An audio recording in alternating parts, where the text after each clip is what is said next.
Welcome to NPS online class. Today we will discuss about chapter 9 reproduction in animal or animal reproduction.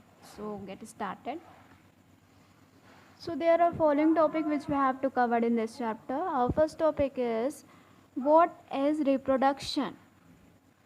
Second, importance of reproduction. Third, type of reproduction. Fourth, male and female reproduction organ. Fifth, stages of sexual reproduction. And the last topic is our asexual reproduction. So our first topic is that what is reproduction और reproduction stage. So basically इसे हम लोग definition भी कह सकते हैं reproduction की.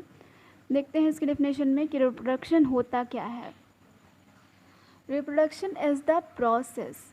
Reproduction is a process by which living thing give birth to a new generation of organism for the same kind. तो रिप्रोडक्शन हमारा क्या होता है, एक प्रोसेस होता है, एक स्टेज होता है. कोई भी लिविंग थिंग जब अपने ही जैसे new generation of organism same kind birth करती है तो उस प्रोसेस को हम लोग क्या कहते हैं, रिप्रोडक्शन कहते हैं. फिर से देखेंगे यहाँ पे reproduction definition. Reproduction is a process by which living things give birth to a new generation और न्यू वन भी कह सकते हैं आप लोग, new one of the organism of the same kind. ठीक है, रिप्रोडक्शन हमारा एक ऐसा प्रोसेस है जिसमें कोई भी लिविंग थिंग या फिर कोई भी लिविंग बीइंग, चाहे एनिमल हो या फिर एनिमल में और कंडीशंस आ सकती है, वो अगर न्यू जनरेशन को बर्थ देती है ऑफ सेम काइंड तो इस प्रोसेस को हम लोग क्या कहते हैं, रिप्रोडक्शन कहते हैं और रिप्रोडक्शन स्टेज कहते हैं. नेक्स्ट देखेंगे इसी टॉपिक पे इम्पोर्टेंस ऑफ रिप्रोडक्शन. इसमें देखेंगे हमारा ये सेकंड टॉपिक है, importance of reproduction. Reproduction is important because, reproduction हमारे लिए क्यों इम्पॉर्टेंट है, क्या इसकी सिग्निफिकेंस है. तो इसमें पैराग्राफ में हम लोग जानेंगे कि हमारे लाइफ में, हमारे इन्वायरमेंट में रिप्रोडक्शन क्यों इम्पॉर्टेंट रखता है. तो जैसे कि आप लोग इस पैराग्राफ में देख रहे हैं, reproduction is important because without it, reproduction क्यों हमारे लिए इम्पॉर्टेंट है, क्योंकि इसके बिना a species would not survive over time. जैसे कि हम लोगों को पता है कि एक स्पीसीज़ की लाइफ स्पैन मतलब पूरे लाइफ टाइम उसकी भी एक एज होती है, जो एज कंडीशन अबव हो जाती है, ओल्ड हो जाती है, तो after the long time ago वो सर्वाइव नहीं कर सकता है. एट अ पर्टिकुलर स्टेज पे उसकी डेथ हो जाती है. फिर नेक्स्ट इसी में देखेंगे, individuals must reproduce to ensure that they will continue on over generation of time.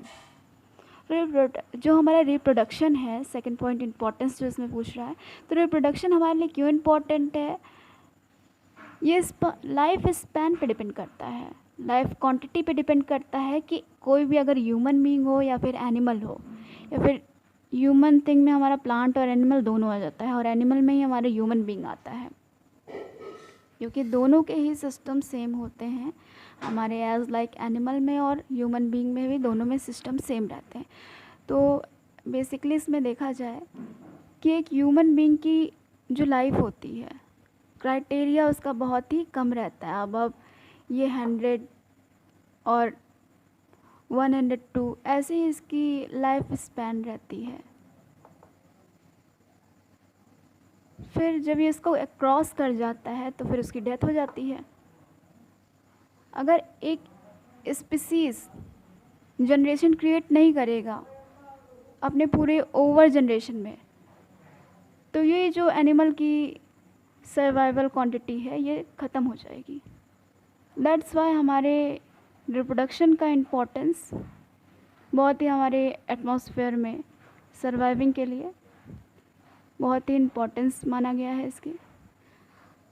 फिर नेक्स्ट इसी में देखेंगे हम लोग टाइप्स ऑफ रिप्रोडक्शन देखेंगे. So there are following two type of reproduction. First is asexual reproduction and second last one is sexual reproduction. First देखेंगे हम लोग asexual reproduction. डेफिनेशन इसकी देखेंगे, देन इसकी एग्जांपल देखेंगे. So what is a asexual reproduction? The reproduction in which offspring are produced by a single parent without the union of sex cell is called asexual reproduction. तो हमारा ये asexual reproduction की definition आप लोगों ने देखा, और इसमें ये देखा कि जैसे हम प्लांट का एग्जांपल लेते हैं तो प्लांट के फ्लावर में क्या होता है, एक सेपरेटली ही वो उसमें ऑफ स्प्रिंग प्रेजेंट रहता है.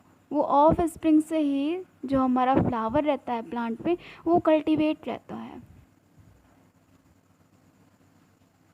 ठीक है, उसमें मेल भी प्रेजेंट रहेगा और फीमेल भी प्रेजेंट रहेंगे फिलामेंट्स में, प्लांट के फ्लावर में. तो इसी को हम लोग कहते हैं, अगर सेपरेटली एक ही प्लांट के पार्ट में सेपरेटली मेल और फीमेल दोनों प्रेजेंट रहे तो उन्हें हम लोग क्या कहते हैं, ऑफ स्प्रिंग कहते हैं. और इसी के द्वारा अगर रिप्रोडक्शन होता है तो that is reproduction are called asexual reproduction. फिर नेक्स्ट हम टाइप देखेंगे सेक्सुअल रिप्रोडक्शन में. What is sexual reproduction? ये मेनली एनिमल में पाया जाता है, animal, human being and etcetera.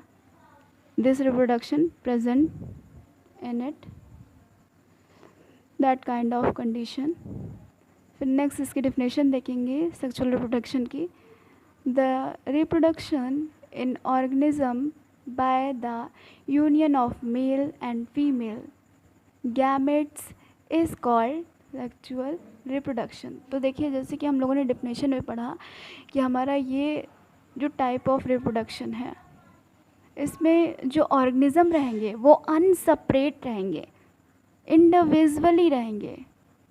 फिर वो आपस में फ्यूज़ होते हैं, गैमेट बनाते हैं. तो इस प्रोसेस को हम लोग क्या कहते हैं, एसेक्सुअल रिप्रोडक्शन प्रोसेस कहते हैं. ठीक है, और ये हमारा टाइप भी है रिप्रोडक्शन स्टेज की.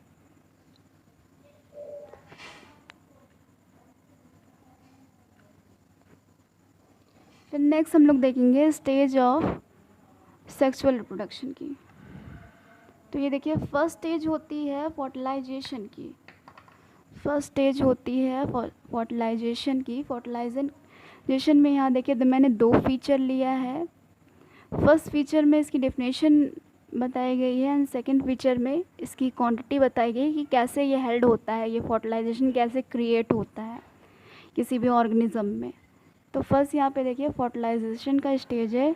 इसकी डेफिनेशन देखेंगे फर्स्ट पॉइंट में, the fusion of a genetic material. Genetic material हमारा जैसे डीएनए आ गया है.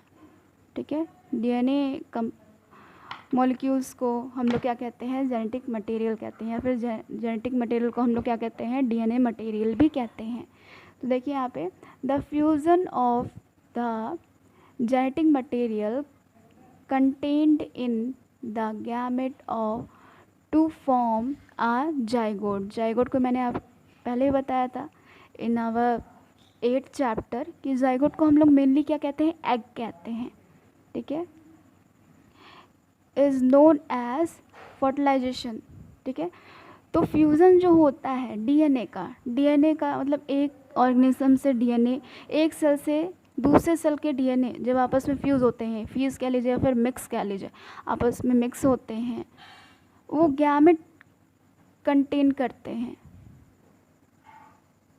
ये जेनेटिक मटेरियल गैमेट कंटेन करते हैं और ये जब मिक्स होते हैं, फ्यूज़ होते हैं, फ्यूज़ होने के बाद ये जाइगोट फॉर्म करते हैं. तो यही प्रोसेस हमारा क्या कहलाता है, फर्टिलाइजेशन प्रोसेस कहलाता है. ओके, फिर नेक्स्ट इसी में देख लेंगे कि जाइगोट फॉर्म होने के बाद क्या होता है. फिर सेकंड पॉइंट में देखेंगे फर्टिलाइजेशन के सेकंड पॉइंट में कि zygote is the fertilised egg और ओवम. तो जाइगोट को हम लोग और भी क्या कह सकते हैं, zygote is also known as fertilised egg और ओवम.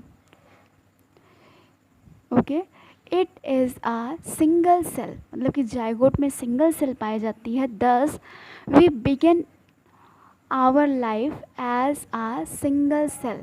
ठीक है, तो हमारी जाइगोट जो है उसमें सिंगल सेल ही प्रेजेंट रहती है। सिंगल सेल से ही वो फिर ट्रिपल डबल हो जाता है, ट्रिपल हो जाता है, फिर मल्टीपल सेल की ग्रोथ होने लगती है। तो सेल की ग्रोथ होती है, फिर वो एक ऑर्गेनिज्म क्रिएट करता है, ऑर्गन क्रिएट करता है, पूरा ऑर्गन सिस्टम उसका क्रिएट होता है।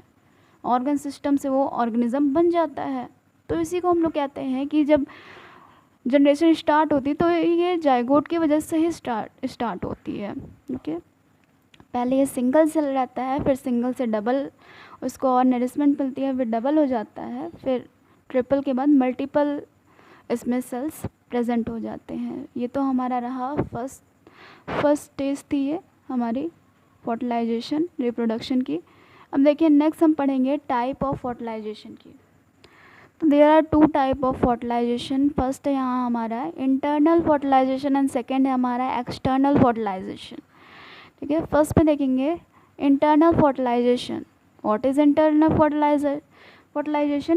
Fertilisation which takes place inside the body of the female is known as internal fertilization. internal fertilization हमारा एक ऐसा fertilization का process होता है जिसमें फर्टिलाइजेशन प्लेस करता है इंटरनल बॉडी ऑफ फीमेल में।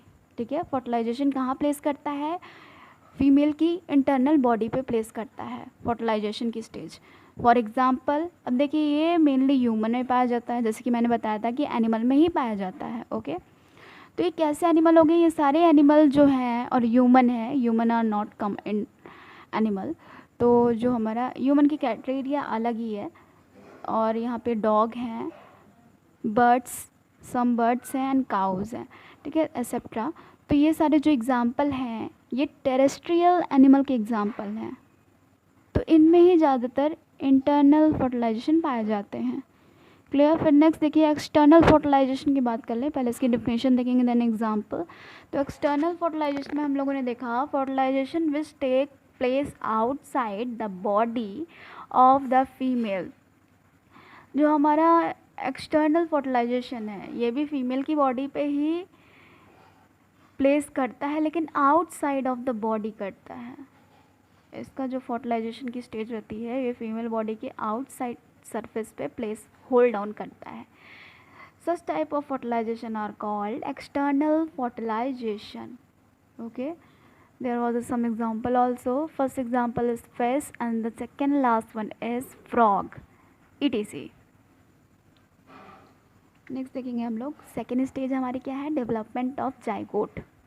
डेवलपमेंट ऑफ जाइगोट में देखिए यहाँ पे 4 स्टेज पाई जाती है। पहला है हमारा एम्ब्रियो, फिर हमारा सेकेंड है इम्प्लांटेशन, फिर थर्ड है हमारा focus and the last one है हमारा बेबी। ठीक है, तो ये जो हमारी सेकेंड स्टेज है डेवलपमेंट ऑफ जाइगोट में हम लोग पढ़ेंगे एम्ब्रियो के बारे में। एम्ब्रियो क्या होता है, कैसे बनता है, इसके बारे में हम लोग पढ़ेंगे। तो फर्स्ट पॉइंट पे ही देख रहे होंगे जाइगोट की बात हो रही थी। जाइगोट को हम लोग और भी क्या कहते हैं? फर्टिलाइज्ड एग कहते हैं या फिर ओवम कहते हैं। ठीक है, तो यहाँ पे वही उसी की बात हो रही है जो जेनेटिक मटेरियल से मिक्स होके बनता है। फिर नेक्स्ट देखिए जाइगोट डिवाइड्स रैपिडली। जो जाइगोट होता है पहले तो मैंने बताया था कि 1 सेल रहता है, सिंगल सेल प्रेजेंट रहता है, फिर वो बाद में क्या होता है डबल हो जाता है, फिर ट्रिपल हो जाता है, फिर मल्टीपल सेल्स आ जाते हैं उसमें। तो वही लिखा हुआ है कि जो जाइगोट है हमारा वो रैपिडली डिवाइड होता है, कंटिन्यूसली डिवाइड होने लगता है। ठीक है, फर्टिलाइजेशन के स्टेज में जैसे उसे नरिशमेंट मिलेगी वो और ज़्यादा डेवलप होने लगेगा। फिर नेक्स्ट इसमें देखिए zygote divides rapidly to give rise to a ball of cell. वो डिवाइड क्यों होता रहता है? क्योंकि उसे डेवलप होने रहता है।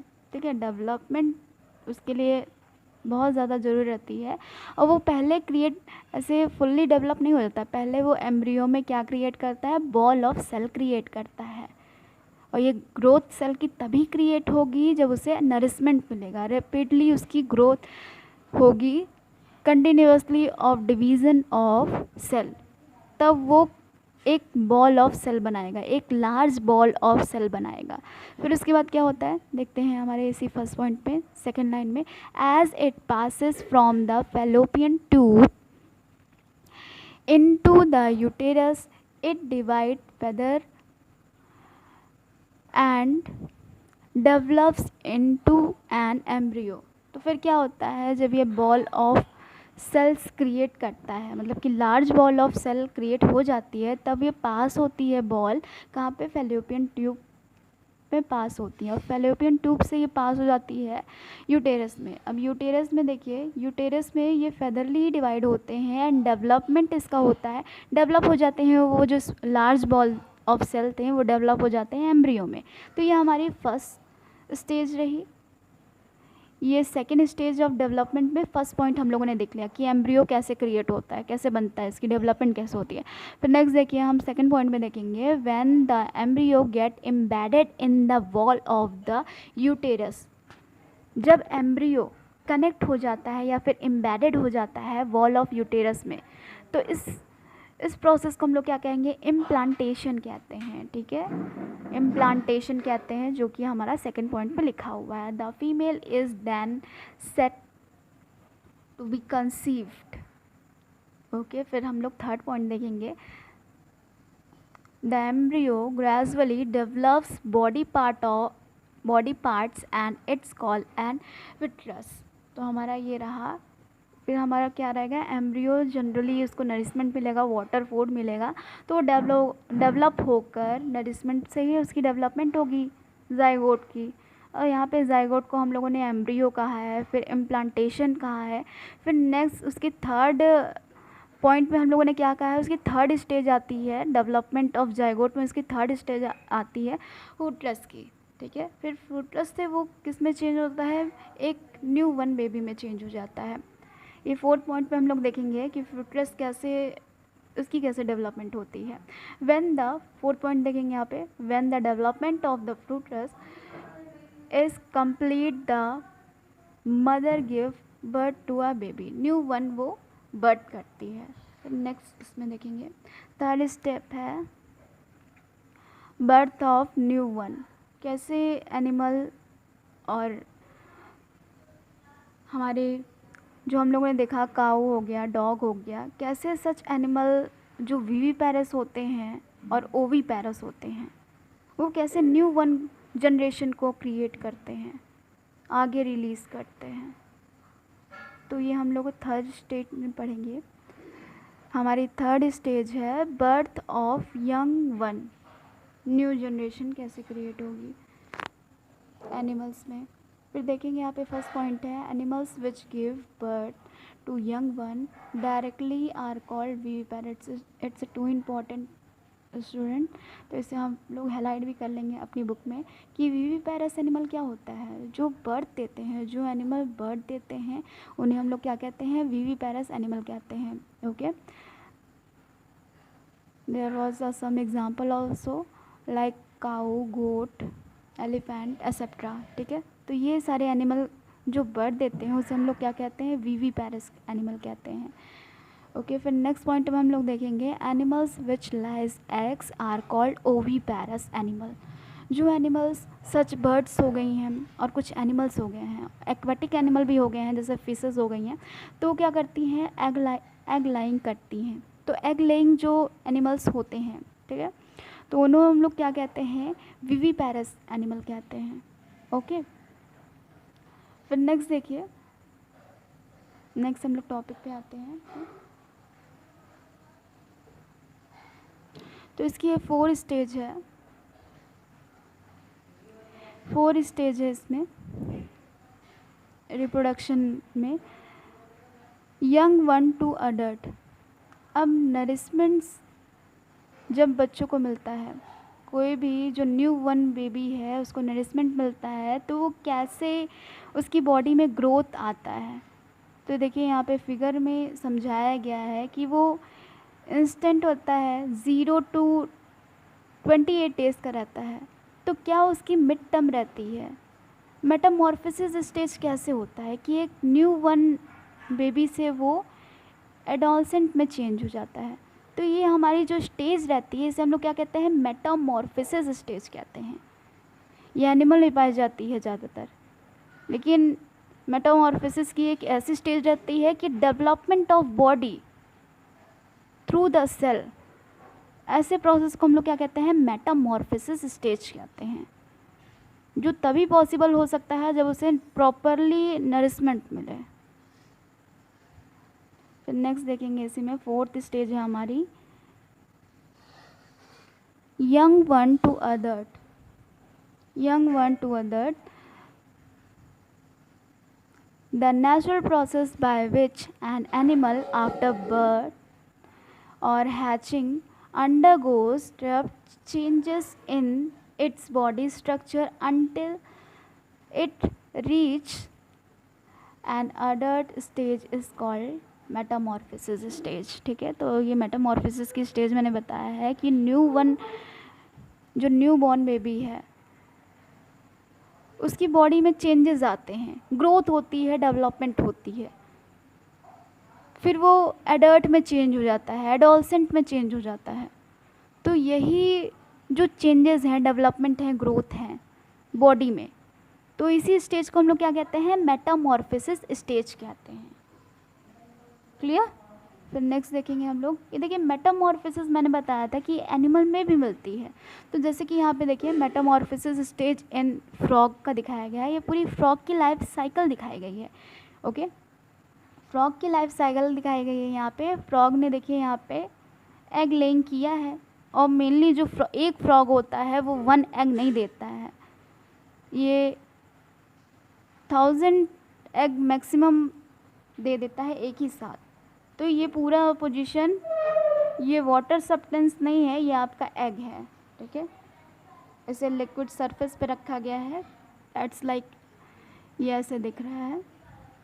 फिर एग से हम लोग देखते हैं आफ्टर सम डेज ये टेडपोल में चेंज हो जाता है, फिर टेडपोल से किस में चेंज हो जाता है, यंग वन में चेंज हो जाता है, यंग फ्रॉग में चेंज हो जाता है। फिर after some day it have a nourishment into a body, then it growth well and it body structure is called adult frog।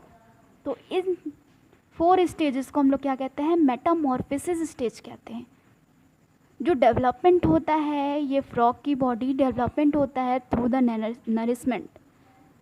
Nourishment mainly हमारा वाटर से मिलता है, एयर से मिलता है एंड फूड से मिलता है, इसी से हम अपनी बॉडी को नरिश कर सकते हैं, इसी से हमारी बॉडी नरिश होती है। सो दैट्स वाई इसे हम लोग क्या कहते हैं, नरिशमेंट स्टेज भी कहते हैं। और ये मेनली किस में पाया जाता है, मेटामॉर्फोसिस स्टेज में ही पाया जाता है। आप लोगों ने देखा है ये फ्रॉग की मेटामॉर्फोसिस स्टेज 4 टाइप्स की पाई जाती हैं। पहले एग की स्टेज रहती है, फिर टेडपोल की रहती है, फिर ये हमारा देखिए यंग फ्रॉग हो गया है। फिर और नरिशमेंट मिलने के बाद इनकी जो बॉडी शेप एंड साइज़ है वो और ज़्यादा लार्ज हो जाती है, और इसके जो सरफेसेस के कलर हैं टैंक पे, इनके सरफेसेस के कलर हैं वो मेनली ब्राउन और डार्क ग्रीन में चेंज हो जाते हैं।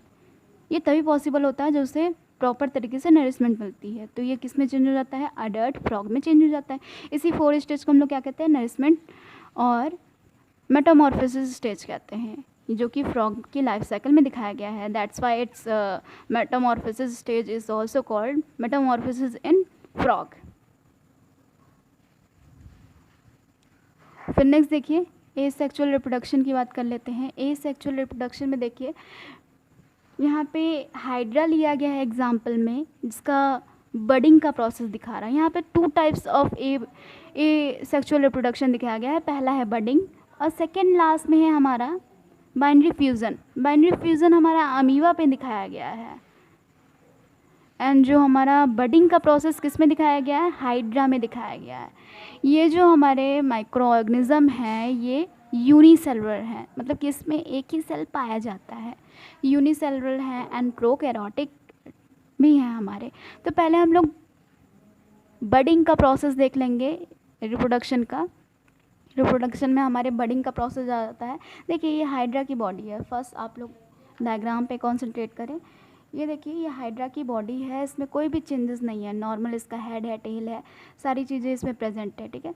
अब ये हाइड्रा की बॉडी है, फिर इसमें small type of bud create होता है, जैसे आप लोगों ने पोटैटो में देखा होगा ना, बड क्रिएट होता है, पोटैटो आई क्रिएट हो जाती है, उसी में फिर कुछ आफ्टर सम डे उसमें आई निकल क्रिएट हो जाती है, एक्सर्ट होने लगती है आई इन पोटैटो।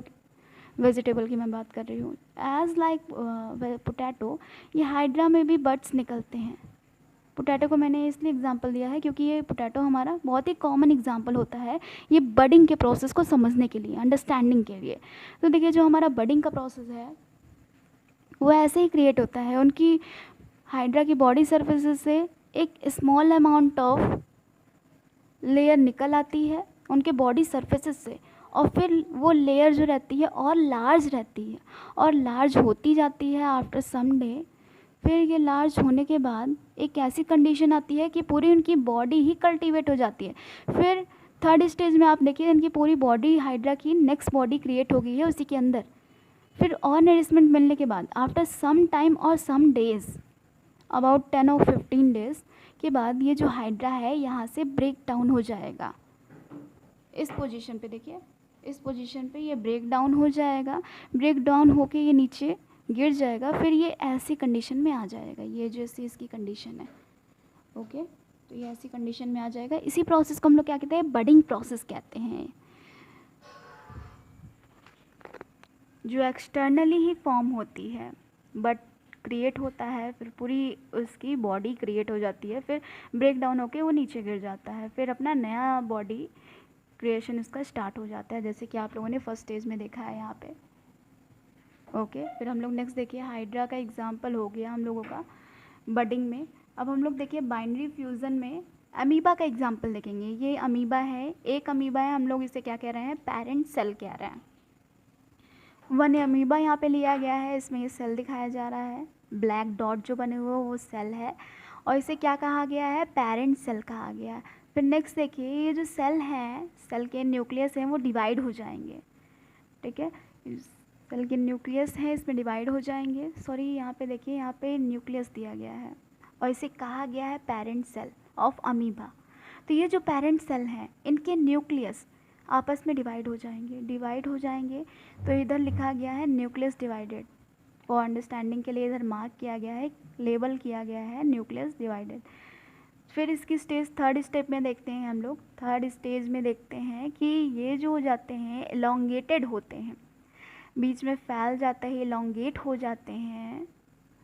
तो ये जो हमारे न्यूक्लियस डिवीज़न है आपस में डिवाइड हो जाते हैं, इंडिविजुअली डिवाइड हो जाते हैं, तो इस डिवाइडेशन को हम लोग क्या कहते हैं, साइटोप्लाज्म डिवाइड्स, ठीक है। इनके साइटोप्लाज्म जो आउटर बॉडी है, साइटोप्लाज्म किसे कहा जाता है, जो सेल के अंदर लिक्विड मटेरियल रहता है उसे हम लोग क्या कहते हैं, साइटोप्लाज्म कहते हैं या प्रोटोप्लाज्म कहते हैं, प्लाज्मा मेम्ब्रेन भी कहते हैं इसे, इसका 3 नेम है। तो इनका साइटोप्लाज्म डिवाइड हो जाता है। फिर नेक्स्ट देखिए, ये 2 डॉटर सेल में फॉर्म हो जाते हैं, यहाँ एलोंगेशन हुआ, फिर एलोंगेशन के बाद ये पूरी तरीके से इंडिविजुअली ही अलग हो जाते हैं, इंडिविजुअल हो जाते हैं, अलग अलग फॉर्म कर लेते हैं अपनी बॉडी। तो हम लोगों ने देखा कि पेरेंट सेल कैसे 2 डॉटर सेल फॉर्म कर रहा है। तो ऐसे स्टेज को हम लोग कौन सी स्टेज कहेंगे, माइटोसिस स्टेज कहेंगे। अगर कोई parent cell 2 daughter cell form करता है, अगर कोई parent cell 2 daughter cell form करता है तो इस स्टेज को हम लोग क्या कहेंगे, माइटोसिस स्टेज कहेंगे, ठीक है, जो कि मेनली हमारे अमीबा में ही पाया जाता है और सम अदर माइक्रो ऑर्गेनिज्म में पाया जाता है माइटोसिस स्टेज, ठीक है। तो इसी के साथ हम लोग का ये चैप्टर ओवर होता है। हम लोगों ने पढ़ लिया जितने भी इसके टॉपिक्स थे, फर्स्ट में ही हम लोगों ने पढ़ लिए थे। तो ये लास्ट टॉपिक है हमारा रिप्रोडक्शन का, जिसमें हम लोगों ने पढ़ा binary and budding and binary fusion पढ़ा है ये सेक्सुअल रिप्रोडक्शन में। और आपका ये सम डायग्राम भी था, with the help of diagram मैंने ये आपको अंडरस्टैंड करवाया कि हाइड्रा में कैसे बडिंग का प्रोसेस होता है, स्टेजेस भी मैंने बताए। और फिर देखिए in the last binary fusion में भी मैंने ये बताया कि अमीबा का एग्जांपल लिया था कि पेरेंट सेल से हमारी 2 डॉटर सेल कैसे फॉर्म होगी। मेनली इसमें क्या होता है, न्यूक्लियस डिवाइड हो जाते हैं और 2 डॉटर सेल, एलोंगेशन के बाद 2 डॉटर सेल फॉर्म होते हैं। इस प्रोसेस का हम लोग माइटोसिस भी कहते हैं। Okay, thank you all of you. I hope you like my video. Please like and subscribe. Take care all of you.